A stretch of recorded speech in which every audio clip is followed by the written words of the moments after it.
যে দেখেন state first থেকে একটা পার্সেল আমাদের রিটার্ন আসছে। এটা হচ্ছে ভিভো S1।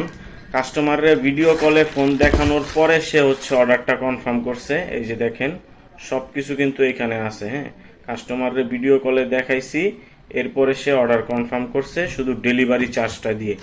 কাস্টমারে আমি 500 টাকা ডিসকাউন্টও দিছি। কাস্টমার আমারে অনেক রিকোয়েস্ট করছে, কিন্তু এরপরেও ফোনটা পাঠানোর পরে সে কিন্তু রিসিভ করে নাই। ফোনটা পাঠাইছি 11 তারিখে, তো 2 দিন পরে সে আমাকে জানাচ্ছে ডেলিভারি ম্যানের সাথে কথা বলছে, কালকে নিবে করে 2 দিন ঘুরাইয়া পরে আমারে বলে যে ফোন সে নিবে না, তার কাছে টাকা নাই। তো যারা হচ্ছে ডেলিভারি চার্জ ছাড়া ফোন নিতে চান তাদেরকে আমি কিভাবে দিব বলেন? ডেলিভারি চার্জটা দেওয়ার পরেও কিন্তু কাস্টমার এই যে ফোনটা রিসিভ করলো না। তো এইখানে তো আমারই লস হইলো। দেখেন ডেলিভারি চার্জ নিলাম 200 টাকা, ফোনটা 4-5 দিন কুরিয়ারে পইরা থাকলো। তো 4-5 দিনের মধ্যে আমার কাছে যদি এই ফোনটা থাকতো তাহলে আমি অবশ্যই অন্য একজন কাস্টমারের কাছে বিক্রি করতে পারতাম 9,000 টাকায়।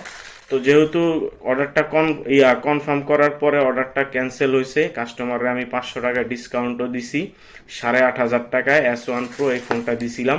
তো এখন যদি এই ফোনটা আরও কারো প্রয়োজন হয় তাহলে 8,000 টাকায় আপনারা নিতে পারবেন। তো যাদের প্রয়োজন, যে নিতে চান, সে কিন্তু অবশ্যই এখনই খুব দ্রুত আমার সাথে যোগাযোগ করবেন। এখন পর্যন্ত এটা কিন্তু খোলাও হয় নাই, কুরিয়ার থেকে যেইভাবে আসছে ওইভাবেই কিন্তু আমার হাতে এখনো আছে। তো যার প্রয়োজন সে কিন্তু অবশ্যই নক দিবেন আমাকে।